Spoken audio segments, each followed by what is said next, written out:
Aggarwal, Academic Counselor, IGNOU. We are studying MMPC 016 International Business Management, Block 4 International Business Functions, Unit 12 International Operations and Logistic Management. Now, international operations and logistic management, you see, means managing flow of goods, services and information across different countries. So, international operations and logistics management means flow of goods, services and information across different countries from production to final delivery to the end user. International operations management represents a critical business function that coordinates and optimizes production, supply chain and service delivery across global markets. In today's interconnected economy, international operations management has become indispensable for multinational corporations seeking competitive advantages. So, international operations management represents a critical business function that coordinates and optimizes production, supply chain and service delivery across global markets. In today's interconnected economy, international operations management has become indispensable for multinational companies seeking competitive advantage through global resource optimization. Now, global resource optimization means leveraging comparative advantage of different countries, labor costs, raw materials availability, you see technological expertise. In some country labor, cheap labor is available. In some country cheap raw material is available. Some countries technologically, you see, expertise. They are having engineers, they are, you see, expert in technology. So, next is risk diversification, mitigating country specific risk through geographically, you see, distributed operations. So, global resource optimization means leveraging comparative advantage of different countries, for example, labor costs, raw materials availability, technological expertise. And next is risk diversification, mitigating country specific risks through geographically distributed operations. Market responsiveness, you see, adapting to regional market demands while maintaining global standards. Regulatory compliance, navigating complex international, you see, trade laws and customs regulations. So, market responsiveness means adapting to regional market demands, you see, while maintaining global standards. Regulatory compliance, navigating complex international, you see, trade laws and customs regulations.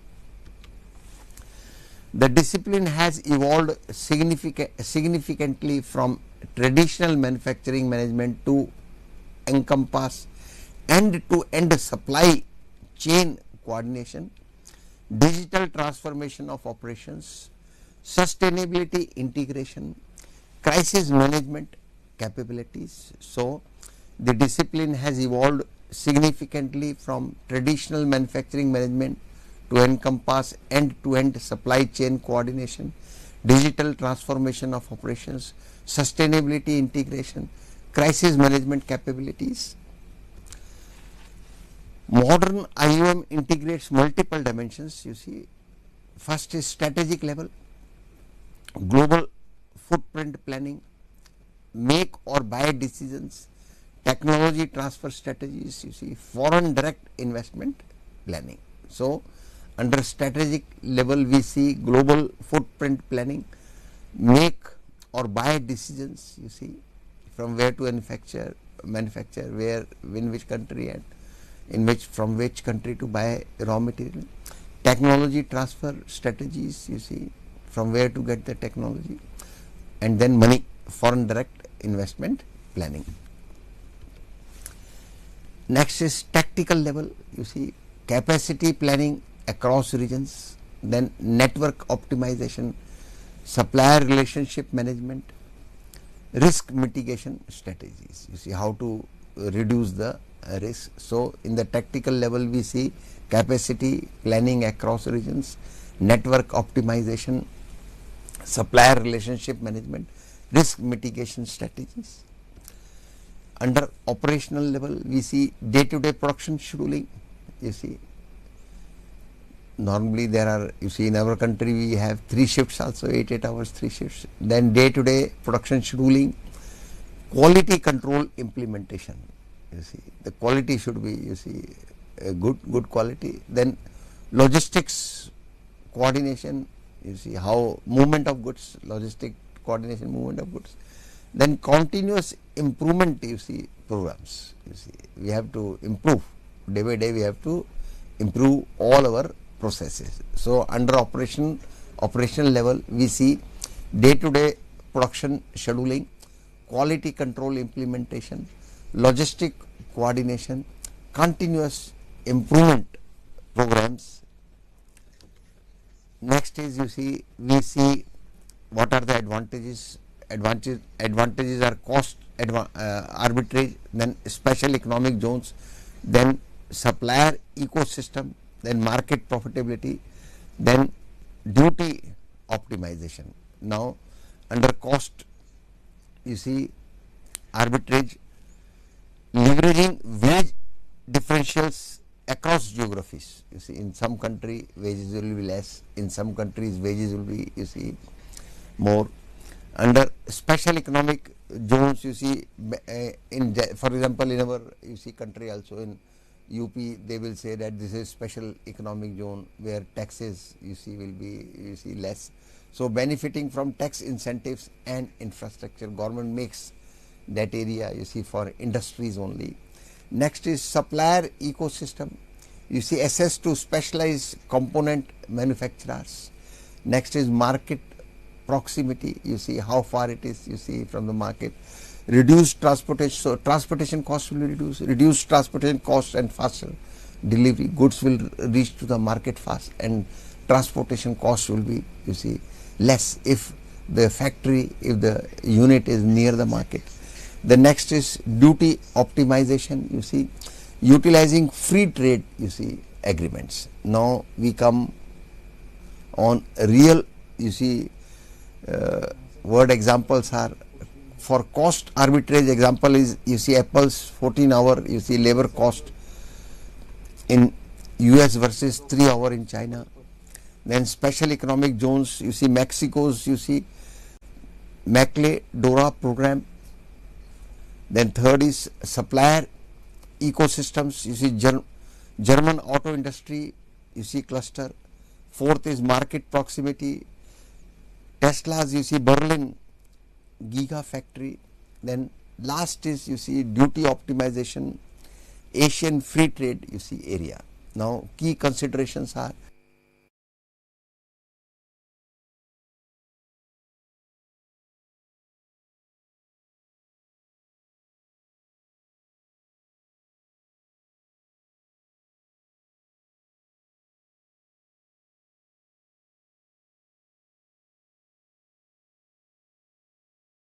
in cost arbitrage, you see, there are political risks, IP protection. In special economic zones, you see, compliance, you see, they have to do the compliance with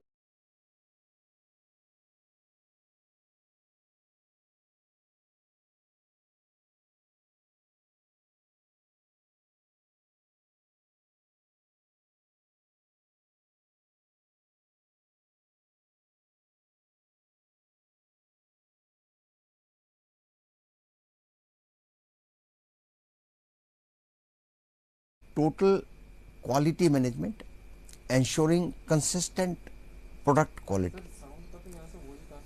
Next is business process re-engineering, optimizing operations for efficiency. Third one is 6 Sigma, reducing defects in production.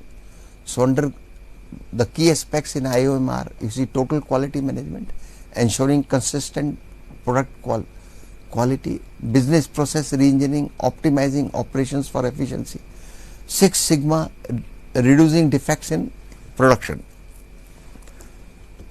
Now, strategies, issues in IOM, the 4 C's, you see, production strategy, that is compatibility, configuration, coordination, control. So, under compatibility, you see, aligning production with business goals, cost versus quality, you see, focus. The next is configuration, choosing production locations, centralized, regional, or you see multi country, you have to do the manufacturing in 2-3 countries, you see. Then you will be making it central, you see, or you see regionals in one country at many places, you see. Now, coordination, integrating procurement, manufacturing, and you see this logistics, movement of goods. Then last one is control, monitoring performance via KPIs, that is defect rate, delivery time. Now, the 4 C's of production strategy are compatibility, aligning production with business goals. Second C is configuration, choosing production locations. Third is coordination, integrating procurement, manufacturing and logistics. Fourth is control, monitoring performance via KPIs. Next is, you see, factors influencing production location are country factors, that is the main, you see. Labor costs, what are the labor costs in that country, infrastructure, then political stable, whether that country, like Pakistan, nobody will like to do, you see, business with Pakistan. Then technology, high-tech industries may centralize, you see, production. So, factors influencing production location are country factors and technology. Under country factors, we see labor costs, infrastructure and political stability of that country. Under technology, we see high-tech industries, you see, may centralize production. Next is product factors, high value, lightweight goods, that is electronics, you see, they will fare air shipping, whereas cars, you see, cars are there, then they will like to go, they will be going by sea. Then government policies, you see, tariffs, tax incentives and local, you see, content laws. Now, many countries, if you do exports, they will give you tax, you see, benefits are there. So, other factors are, you see, product factors, high value, lightweight goods, favor air shipping, government policies, tariffs, tax incentives and local, you see, content laws. Now, international logistics movement, logistics involve the planning, implementation and control of the flow of goods from origin to consumption. Key components include, you see, inbound logistics, sourcing raw materials, process logistics, managing production workflows, outbound logistics, distributing finished goods, reverse logistics, handling returns and recycling. So, logistics involves the planning, implementation and control of the flow of goods from origin to consumption. Key components include inbound logistics, you see, meaning sourcing raw materials, process logistics, meaning managing production workflows, outbound logistics, meaning distributing finished goods, reverse logistics means returning, you see, handling returns and recycling. Now, importance of logistics in global business is cost efficiency, then optimizing, you see, transportation and inventory, customer satisfaction, ensuring timely delivery, that is, you see, right product time, place, price, condition, quality and promotion, you see. These are 7, you see, points. First is right product, second thing is time, third is place, fourth is, you see, price, fifth is condition, sixth is quantity and seventh is promotion. Next is you see competitive advantage, you see faster delivery and better service than competitors. So, under importance of logistics in global business, we see cost efficiency, optimizing transportation and inventory, customer satisfaction, ensuring timely delivery. Under this we see 7 you see things. First is right product, second is time, third is place, fourth is price, fifth is condition, sixth is quantity, and seventh is promotion. Then last one is competitive advantage, you see faster delivery and better service than you see competitors. Now integrated logistics and third party logistics, you see integrated logistics combines all logistics functions, packing, customs clearing, warehousing under one you see provider. And under third party you see logistics, we see custom brokers are there, they handle import export documentation. Freight forwarders are there, they manage you see shipping and transportation. Then full third party you see logistics providers are there, they offer end to end logistics solution. So in this particular slide we see integrated logistics and third party you see logistics. Under integrated logistics we see it combines all logistics functions, that is packing, custom clearance, warehousing under one provider, he does everything. Under third party logistics we see customs brokers are you see one party, they handle import export documents. Second party is freight forwarders, they manage shipping and transportation. And in this also we see full third party you see logistic providers, they offer end to end you see logistic solutions. Now the 7 rights of logistics are you see right product, second thing is right you see quantity, then right condition, then right place, right time, right customer, and right price you see. By this slide it is very much clear, the 7 R's are right product, right quantity, right condition, right place, right time, right customer, and right price. Now managing international service operations, you see what are the challenges and what are their solutions. The first challenge is perishability, you see. For example, there are certain items which are perishable, you can't you see keep them for a longer period, you see. Now solution is dynamic pricing, that is you see airline tickets, you have to send them by air. Next is intangibility, you see intangible, like goodwill is a intangible asset, you see. There is no physical product, you see, that is solution is strong branding, that is Starbucks, you see customer experience, Starbucks, you see coffee, Starbucks. Third one is you see variability,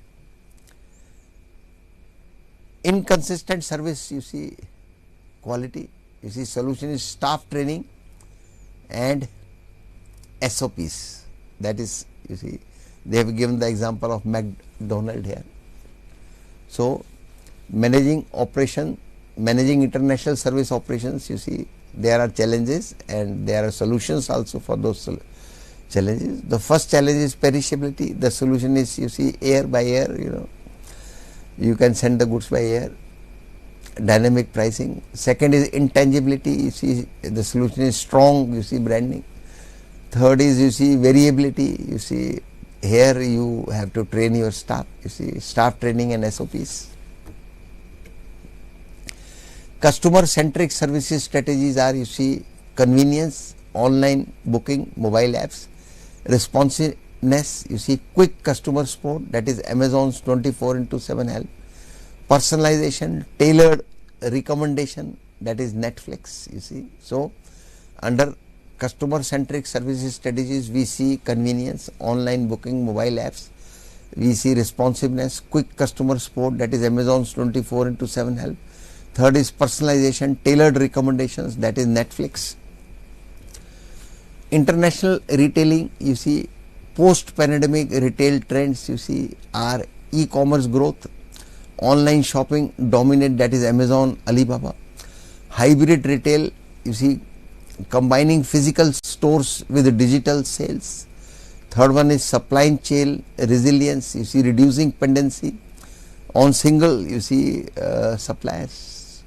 So, under international retailing, we see post-pandemic retail trends are e-commerce growth, online shopping dominates, you see, Paytm, Amazon, Alibaba.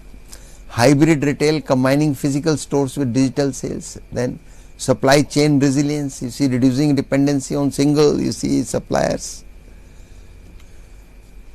International retailing, key retail strategies are, you see, artificial intelligence inventory management, predicting, you see, demand to avoid stockouts, sustainable practices, eco-friendly packaging and logistics, loyalty program, retaining customer via discounts and, you see, rewards, points, etc. So, under international retailing, key retail strategies are, you see, artificial intelligence inventory management, predicting demand to avoid avoid stockouts, sustainable practice, eco-friendly packaging and logistics.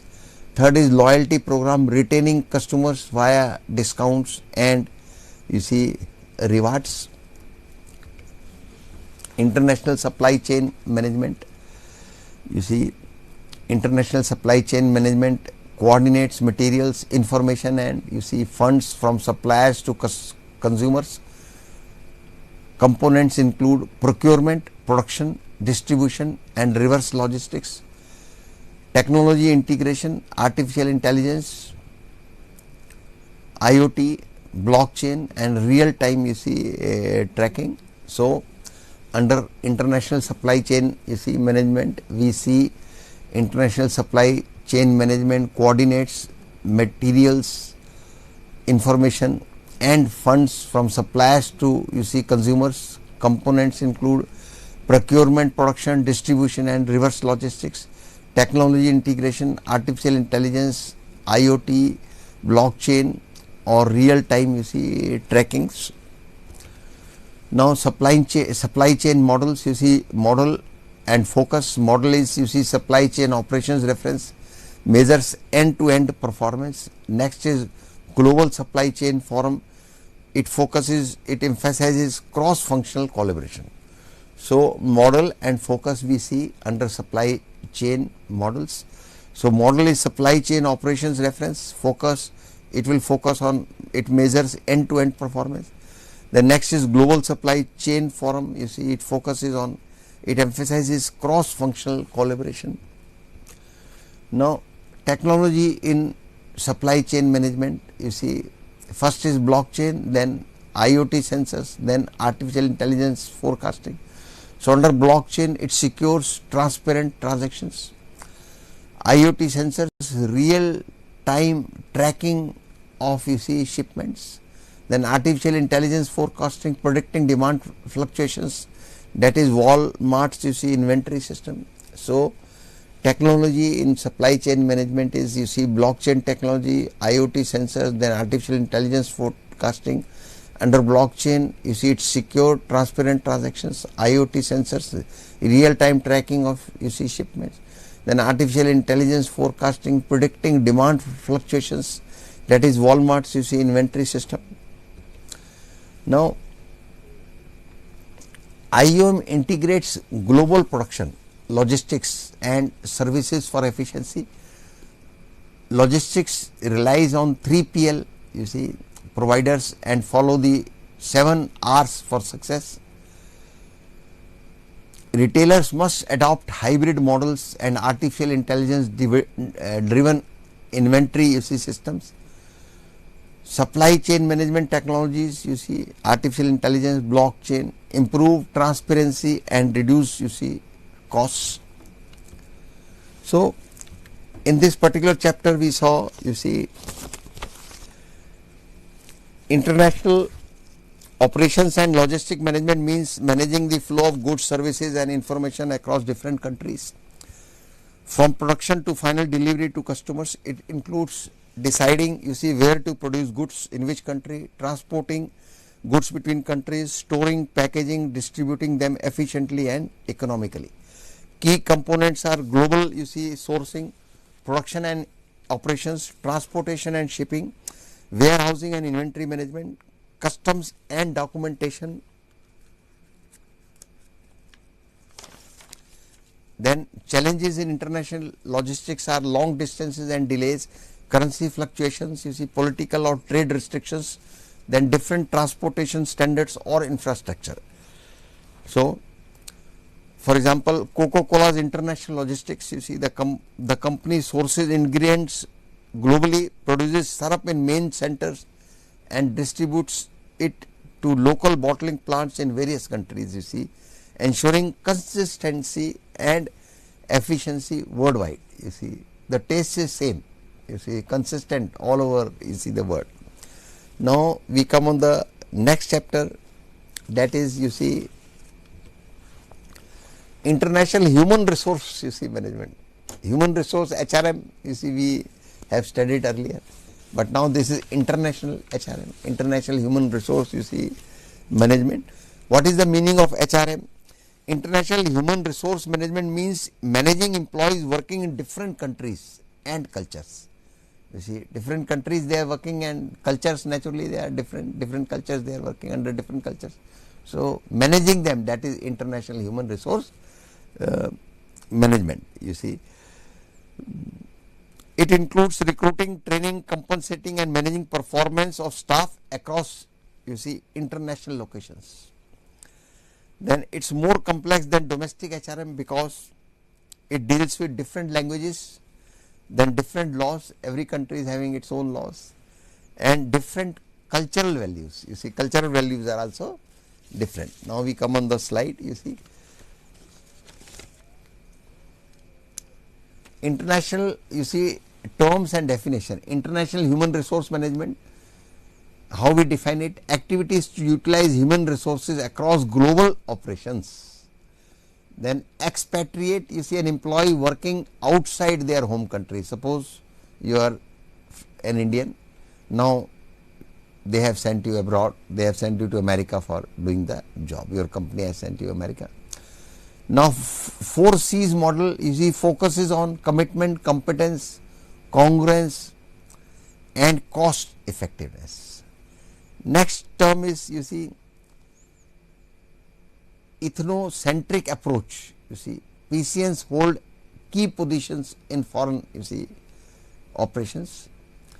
Next is geocentric approach. Best talent is hired globally irrespective of nationality. Let the talent be from any country, they will hire him and get the job done from him and pay him. So in international human resource management we have seen this terms. The first term is international human resource management. Its meaning is activities to utilize human resources across global operations. Second term is expatriate, in an employee working outside their home country. Third one is 4C's model. Which are the 4C's? Competence, congruence, commitment and cost effectiveness.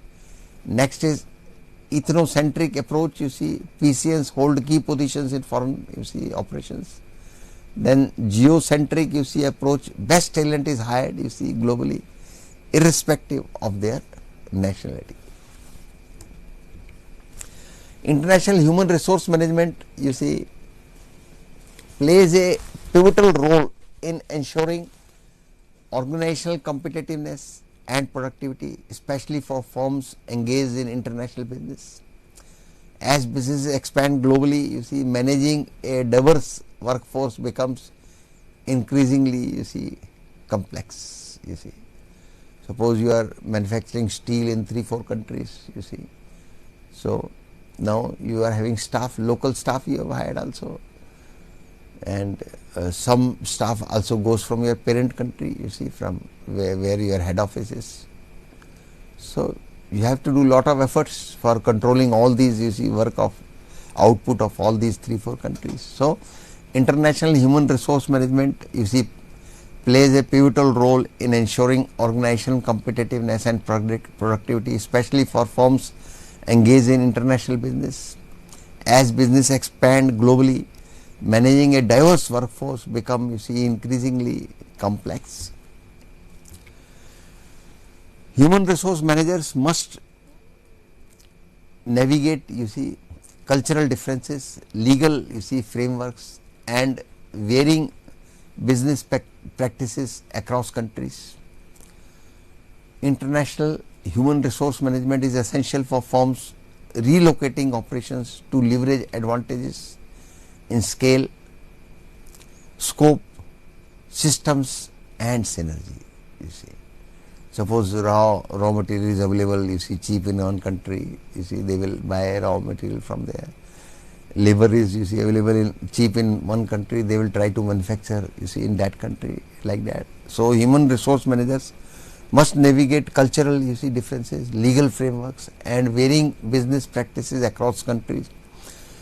International human resource management is essential for firms relocating operations to leverage advantages in scale, large scale of production, scope, systems and synergy. This particular unit explores the role and nature of, you see, international human resource management, cross-cultural issues, recruitment and selection processes, expatriate, you see, management, performance appraisal and compensation strategies. So in this particular unit we are going to see the role and nature of international human resource management, cross-cultural issues, recruitment and selection processes, expatriate management, performance appraisal and compensation strategies. The role of international human resource management is to attract, train, motivate and retain talented, you see, employees who can perform at higher levels and contribute to the organization's core objectives. The 4 C's which we saw, model by Manab ETAL 1997, provides a framework for effective, you see, human resource management. So the role of international human resource management is to attract, train, motivate and retain talented employees, you see, who can perform at high levels and contribute to the organization's core objectives. The 4 C's model by, you see, Manab ETAL 1997 provides a framework for effective, you see, HRM. The 4 C's model is, you see, first is competence, you see, assessing employee skills and ensuring policies attract and retain to talent. Commitment, evaluating employee dedication and fostering policies that enhance loyalty. Third C is congruence, you see, aligning organizational and employee values to create trust and shared vision. Fourth C is cost effectiveness, ensuring human resource policies are financially viable regarding wages, benefits and turnover. So the 4 C's are, you see, competence, assessing, you see, employee skills and ensuring policies attract, retain, you see, top talent. They will not lose any, you see, the person, they know this person is a good performer, he can perform, there is talent, so he will not, you see, they will not leave him. If he wants, you see, more money, if he needs, there's some, you see, his pay scale should be revised, you see, company will do it because they don't want to lose him. Next is commitment, evaluating employee dedication and fostering policies that enhance, you see, loyalty. Congruence, you see, aligning organizational and employees' values to create trust and shared vision. Cost effectiveness, ensuring human resource policies, you see, are financially viable, you see, regarding wages, benefits and turnover. Now key functions are human resource planning, forecasting demand and supply of talent, staffing, recruitment and selection of employees. Third is training. You have to, after recruitment, you have to give them training. For example, if a person, you see, they selected in a bank, then they give him they train him. Then and only then he will be in a position to work in a branch. So key functions are human resource planning, forecasting demand and supply of talent, staffing, recruitment and selection of employees. You see, they take written tests, then interview. You see, training and development. You see, once the selection is over, then the institution has to send them for training. Then they will put them on the desk. They will on the desk for the job. You see, training and development, enhancing employee skills. You see, the next key function is performance management, evaluating and improving. You see, employee performance, compensation and benefits. You see, designing competitive pay structures, labor relations. You see, managing employer, you see, relationships. So under key functions, you see, performance management, evaluating and improving employee performance, then compensation and benefits, designing competitive pay structures. Third one is, you see, labor relations, managing employer relationships. That is very, you see, important. Employer relationship.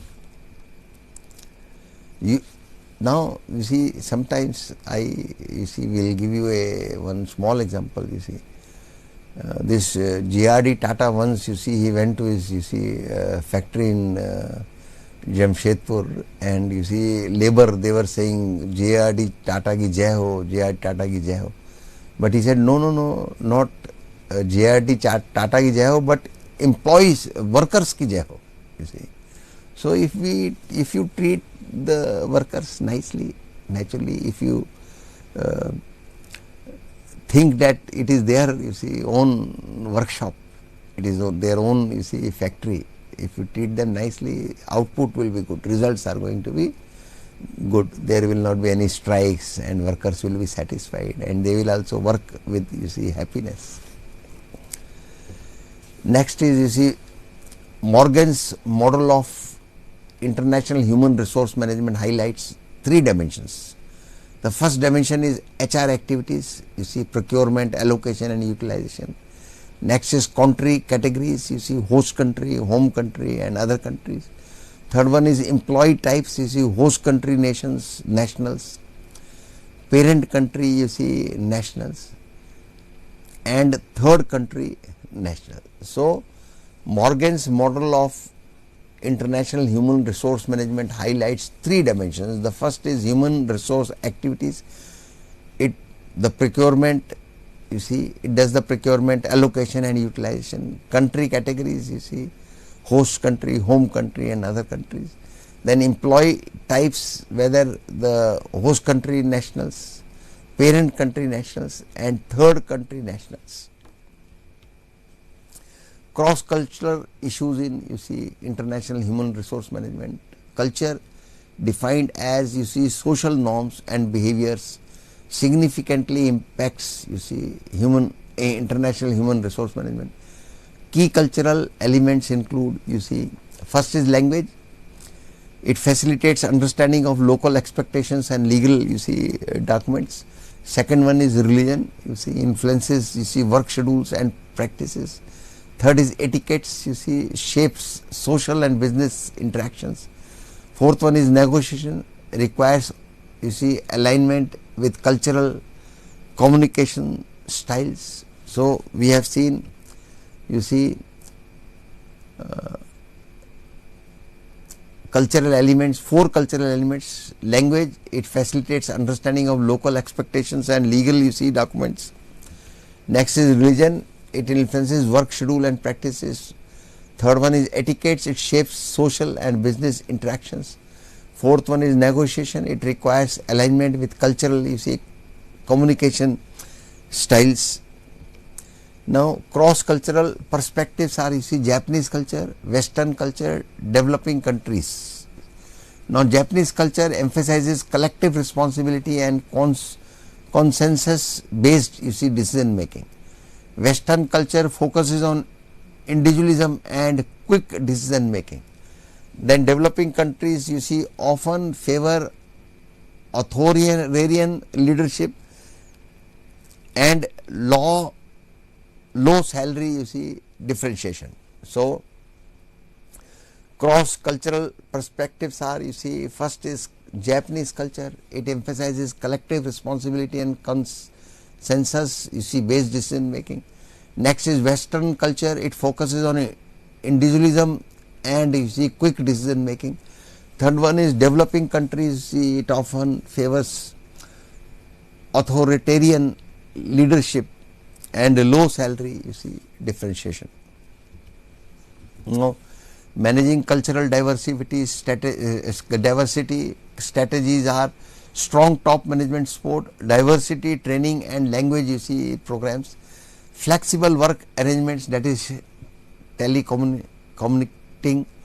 Fourth one is monitoring and career developments for minorities. So managing, how we manage cultural diversity, first method is strategies you see include, the strategies are including you see strong top management support, diversity training and language you see programming, flexible work arrangements, that is telecommunicating, mentoring and you see career development for minorities. Now international recruitment and selection, MNCs, multinational enterprise, multinational companies adopt 4 staffing you see approaches. Ethnocentric you see, PCNs fill key positions you see, may alienate you see HCNs. Polycentric you see, HCNs manage local operations, risk disconnection from you see headquarters. MNEs adopt you see 4 staffing approaches. One is region centric, regional managers or oversee operations. Geocentric, best talent is hired globally regardless of nationality. Then expatriates you see are PCNs or TCNs assigned to host you see countries. Now what are the advantages? Advantages are technical expertise and alignment with corporate culture. Next advantage is enhanced you see parent subsidiary you see communication. Now disadvantages are you see higher compensation costs, potential you see resentment from HCNs. So what are the you see advantages? Technical expertise and alignment with corporate you see culture. Second is you see enhanced parent subsidy you see communication. Disadvantages are higher compensation costs, potential resentment from HCNs. Now managing expatriates you see selection criteria, technical ability and cross cultural suitability, family and country specific requirements, language proficiency and psychological you see readiness. So how we manage expatriates you see, for managing expatriates you see, first is selection criteria, technical ability and you see cross cultural suitability, family and you see country specific requirements, language efficiency and psychological you see readiness.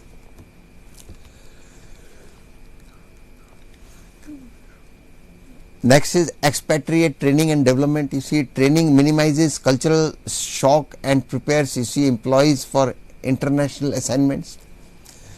Pre-departure training you see, cultural awareness programs, preliminary visit and language you see training. Host country training you see, forms specific skill training building, corporate identity reinforcement. So under host country training we see firm specific skill building, corporate identity reinforcement. Now performance appraisal methods include you see objective methods, quantifiable you see metrics like sales volume, judgmental you see methods, checklist, graph, rating scales, and behaviorally you see anchored rating scales. Now challenges in multinational you see appraisal, non-comparable data you see across regions, then This is the challenge. Next challenge is cultural difference, that is indirect feedback in Japan, you see. Now, international compensation, objectives are employer and employee, you see. Employer cost effective, equitable and competitive, you see, policies. Employee financial protection and advancement, you see, opportunities. So, in international compensation, you see, the objectives are employer cost effective, equitable and competitive, you see, policies. Employee financial protection and advancement opportunities. Now, international compensation, we come on international compensation. Approaches are going rate approach. Second is balance sheet approach. Under going rate approach, it is based on local market rates, and balance sheet approach, you see, maintains home country living standards with adjustments for host country, you see, costs. So, under international compensation, we see the approaches. There are, you see, two approaches in this particular slide, that is going rate approach, you see, based on, you see, local market rates. Second approach is balance sheet approach, maintains home country, you see, living standard with adjustments, you see, for host country, you see, costs. Now, international compensation, key components are, you see, base salary, basic salary, hardship premiums and allowances, you see, housing, education, relocation, you see. Now, we see international human resource management is vital for, you see, global firms to manage diverse workforces, you see, effectively. The 4 C's model, commitment, competence, congruence, cost effectiveness, underpins successful, you see, human resource management. Cultural diversity, expatriates management and fair compensation are critical, you see, challenges. Performance appraisal must adapt to cultural contexts while training ensures expatriate success. Compensation strategies, you see, balance employer and employees needs to attract and, you see, retain global talent. So, today we have studied, you see, 2 units. In the first unit, we saw international, you see,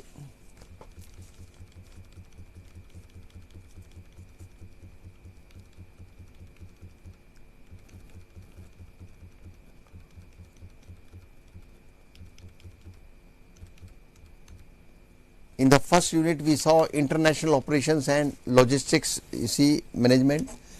International operations and logistics management means managing the flow of goods, services and information across different countries, from production to, you see, final delivery to the end user. You see, that is what is international operations and logistics management. Now, what it includes? It includes deciding where to produce goods, in which country to produce goods, transporting goods between countries, you see, storing, packaging and distributing them efficiently and economically. Now, key concepts are global sourcing, then production and operations, then transportation and shipping, then fourth one is warehousing and inventory management, fifth one is customs and documentation. Now, third is challenges in international logistics. What are the challenges? Long distance and delays, you see, currency fluctuations. Today dollar rate is 100 rupees, tomorrow it will become, you see, 110, it may become 90 also. Then political or trade restrictions, different transportation standards or infrastructure. This is also, you see, challenge. Now, importance, you see, what is the importance? It reduces cost of global operations, ensures timely delivery and customer satisfaction, improves coordination among global suppliers, builds a company's competitive, you see, advantage. Now, we will explain this by example. Coca-Cola's international logistics, you see, the company sources ingredients globally, produces syrup in main centers and distributes it to local bottling plants in various countries, ensuring consistency and efficiency worldwide. Now we come on the next chapter, that is, in this chapter we have seen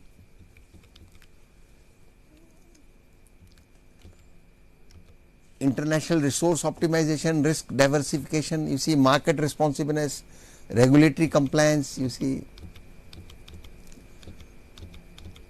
we saw 4 C's, compatibility, configuration, coordination, control.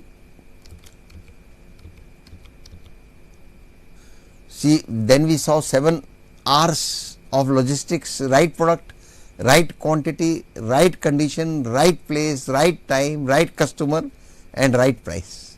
So 7 R's of logistics we saw: right product, right quantity, right condition, right place, right time, right customer and right price.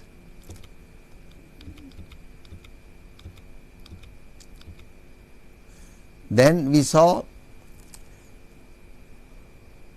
IOM integrates global production, logistics and services for efficiency. Logistic relies on 3PL providers and follows the 7 R's for success. Retailers must adopt hybrid models and artificial intelligence driven inventory system. Supply chain management technologies, artificial intelligence, blockchain improve transparency and reduce costs. Then we saw the next unit, that is international human resource management. International human resource management means managing employees working in different countries and cultures. It includes recruiting them, training them, compensating them and managing their performance of staff across international locations. It's more complex than domestic human resource management, because it deals with different languages, different laws and different cultural values. The key functions are recruitment and selection, training and development, compensation management. Training is also very necessary. You see a local people, local example, suppose Axis Bank has recruited 200 people. Now unless they will give them training how they will work in the branches, bank branches, they don't know what is happening in a bank branch. So we saw key functions are recruitment and selection, training and development, compensation management,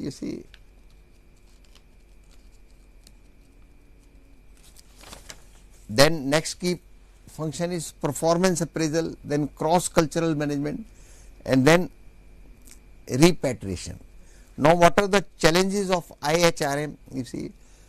Cultural barriers and communication gaps, legal differences between countries, managing diversity in workshop, retaining and explanations. Now what is the importance of IHRM? Builds strong international teams, reduces conflicts and misunderstandings, enhances employee satisfaction and productivity, helps companies expand successfully in global markets. Now there is an example, Unilever, Hindustan Livers manages a global workforce from over 190 countries. It trains managers to work in multicultural teams and rotate employees internationally to develop global leadership skills. So we saw in this particular chapter international human resource management. Key terms were IHRM stands for International Human Resource Management. Expatriate means an employee working outside their home country. 4 C's focuses on commitment, competence, congruence and cost effectiveness. Then ethnocentric approach, PCNs hold key positions in foreign operations. Geocentric approach, best talent is hired globally irrespective of nationality, because they know this,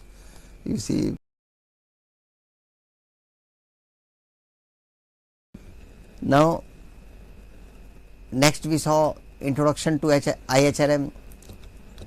Then we saw role and nature of IHRM.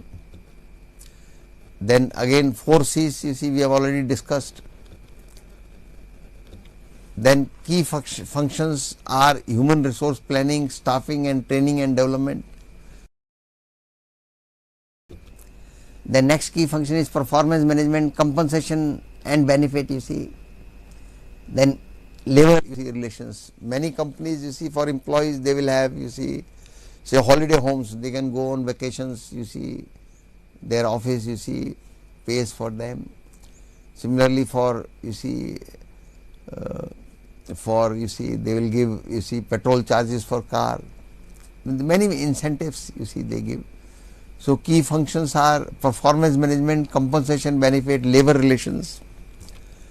Now Morgan's model, Morgan his model of IHRMR highlights 3 dimensions. There are 3 dimensions: HR activities, procurement, allocation and utilization.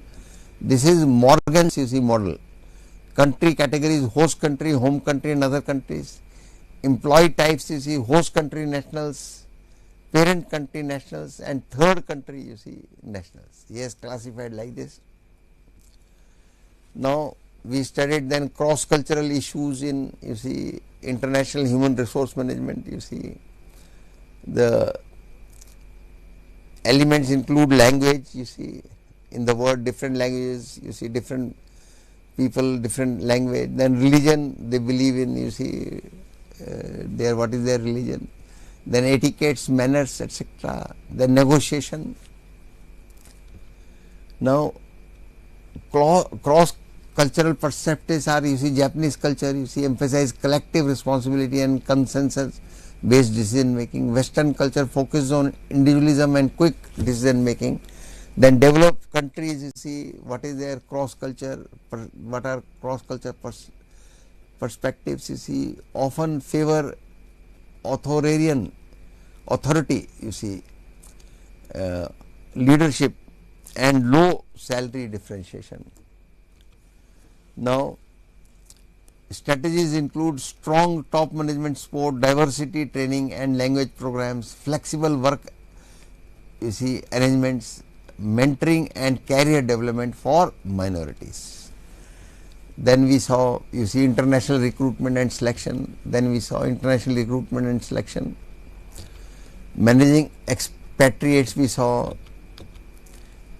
expatriate training and development, expatriate performance appraisal, then international compensation.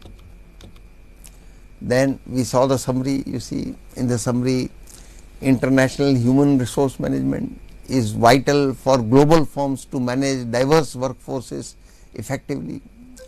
The 4 C's model: commitment, competence, congruence and cost effectiveness underpins successful human resource management. Cultural diversity, expatriate management and fair compensation for critical challenges.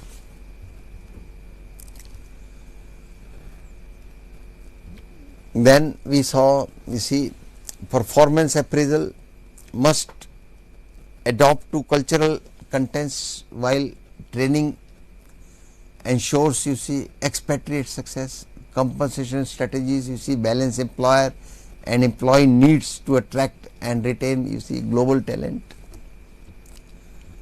So under summary we saw international human resource management is vital for global firms to manage diverse workforces effectively. The 4 C's model, that is commitment, competence, congruence, cost effectiveness, underpins successful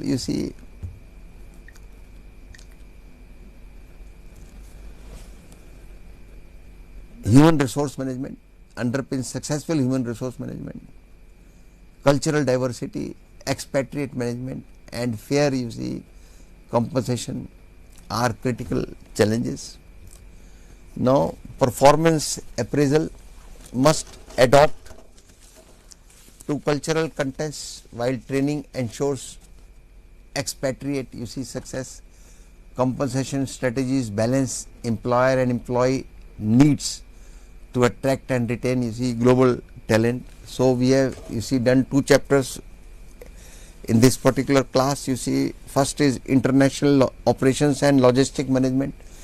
It means managing the flow of goods, services and information across different countries from production to final, you see, delivery to customers. It includes deciding where to produce goods, transporting goods between countries, storing, packaging and distributing them efficiently and economically.